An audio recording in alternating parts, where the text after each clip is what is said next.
গাটি কচু দিয়ে তেলাপিয়া মাছের ঝোল। তেল গরম হয়ে গেলে পেঁয়াজ কুচি ও 2-3টে লঙ্কা কুচি দিয়ে লাল লাল করে ভেজে নেব। দুপুরে এই গরমে এরকম মশলা ছাড়া মাছের ঝোল দিয়ে ভাত খেতে জাস্ট দুর্দান্ত লাগে। পেঁয়াজ লঙ্কা ভাজা হয়ে গেলে 2টো টমেটো কুচি অ্যাড করলাম, তারপর সেদ্ধ করে রাখা গাটি কচু ও একটা আলু অ্যাড করে দিলাম। লবণ হলুদ পরিমাণ মতন দিয়ে দিলাম।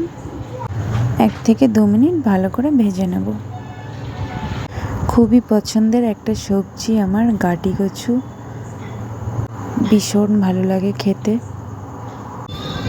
মিক্স মশলা পাউডার অ্যাড করলাম, ভালো করে মিক্স করে নেব।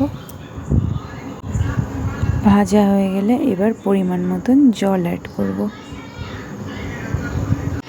ঝোলটা 2 থেকে 3 মিনিট ফুটিয়ে নেব।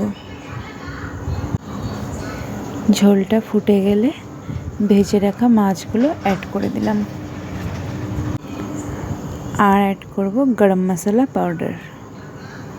কোনো রকম মশলা ছাড়া আজকের এই মাছের ঝোলটা জাস্ট খেতে অসাধারণ হয়েছিল। এবার সবজিটাকে নামিয়ে যে কড়াইতে মাছ ভেজেছিলাম কিছুটা পরিমাণ তেল অ্যাড করে কয়েকটা শুকনো লঙ্কা ভেঙে দিলাম আর 5 ফোড়ন অ্যাড করব। শুকনো লঙ্কা ও 5 ফোড়ন ভাজা হয়ে গেলে মাছের ঝোলটা দিয়ে দেব। আর এইভাবে সবজি বা যে কোনো রেসিপি খেতে জাস্ট দুর্দান্ত হয়। তো এটার জন্যে কিন্তু স্বাদটা আরও দ্বিগুণ বেড়ে যায়। তো গাটি কচু দিয়ে মাছের ঝোল আমার রেডি। তাহলে চলো লেট না করে খেয়ে নেওয়া যাক। আর অবশ্যই কিন্তু কমেন্ট বক্সে জানিও আজকের এই রেসিপিটা তোমাদের কেমন লাগলো।